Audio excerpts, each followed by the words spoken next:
All right, welcome back. All right, so we have three examples here. We're going to compute the determinant of three different matrices. And you're going to do something that is a little bit different than the examples that we've been playing with so far. Okay. Let's get into it and see how or what's different when determinants go bad.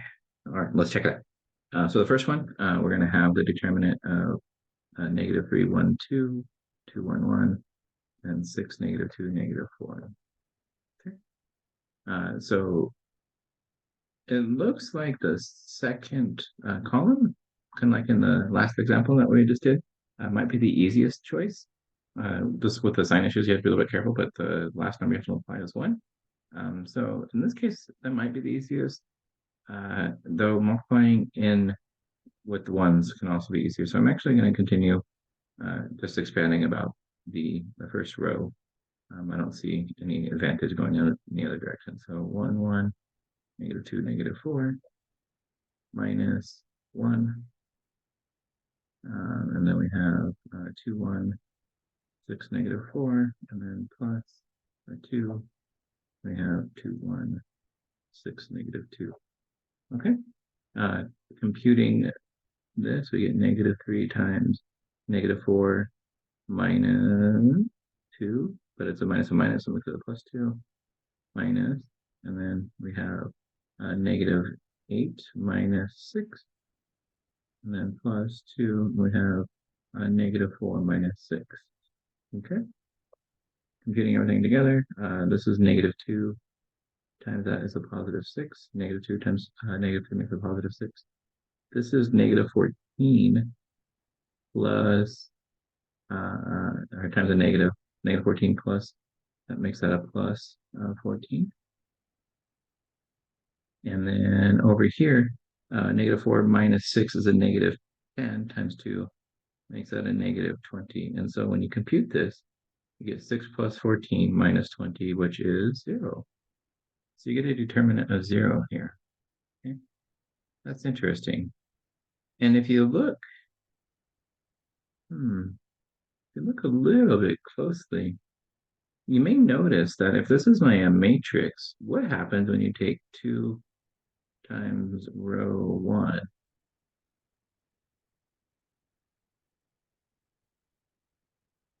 Well, if you took 2 times row 1, you would get negative 6, 2, and 4. But if you took a negative 2 times row 1, that would become a positive 6, a negative 2, and a negative 4. Well, isn't that just really the third row?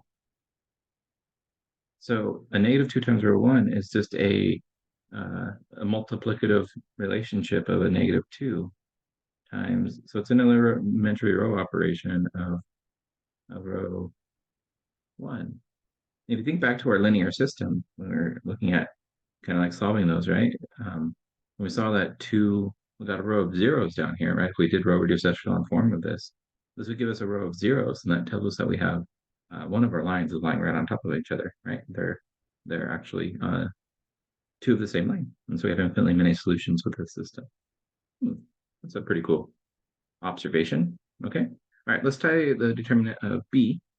Let's see, we have 2, negative 1, 3, 3, negative 3, and 3, and then 13, negative 11, and 15. Okay, so we're going to compute this determinant. I don't see anything special in terms of which direction to go. So we'll just go about our business here. I don't see a row of zeros, for example. That would make it calculations a lot easier. So we have 2 times negative 3, 3, negative 11, 15, minus a negative 1. And then we have 3, 3, 13, and 15 plus 3. And there we have 3, negative 3, 13, and negative 11. Okay. All right. So computing this, we're going to get 2 times, this is negative 45 minus minus 33, so plus 33, plus 1 negative 1 times negative 1. And then we have 45 minus 3 times 13, which is 39. plus 3, negative 33, minus a minus equal to plus 39.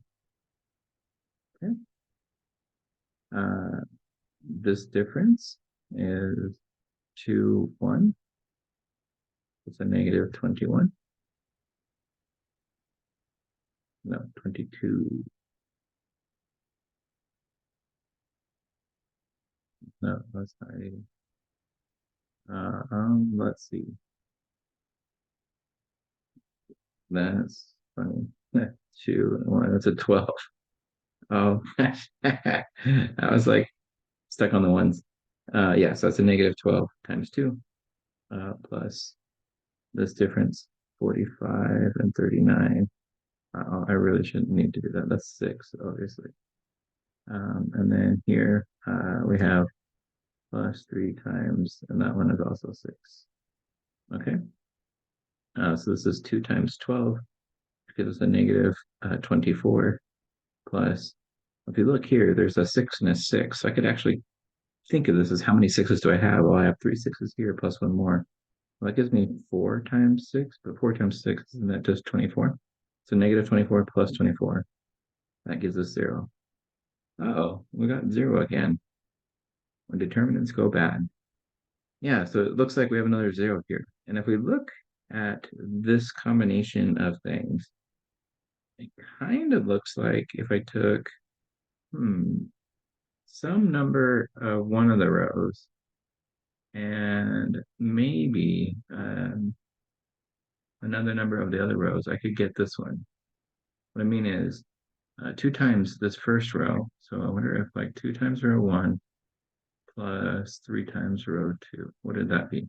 Well, that'd be 4 and 9. 4 plus 9 is 13.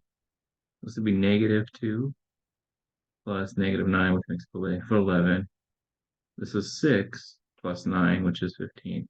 So it looks like this row, like the last one, is a more complicated combination of the first 2 rows, but it's still a combination of the first 2 rows. Meaning if I did a row reduced echelon form of this, I would get that this row would be 0.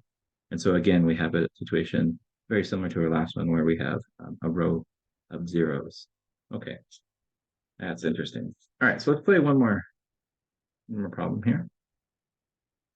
And if I look at computing the determinant of this very large system, you should notice that along the diagonal, it's actually what we would call, this is lower triangular. In our LU decomposition, this was the L matrix, okay? Though the diagonals aren't ones here, okay? And so what we should notice is that when we take the determinant, this is a very large determinant. This would take a long time to compute by hand. But we notice that when we compute these sorts of determinants, an easy way to compute this is to expand along the first row, and you're going to get just a product of what would essentially be the diagonal elements. And so if you multiply all these numbers out, you're going to get that the value of this determinant is 2,700. All right, I hope that was helpful, and I look forward to seeing you in the next video.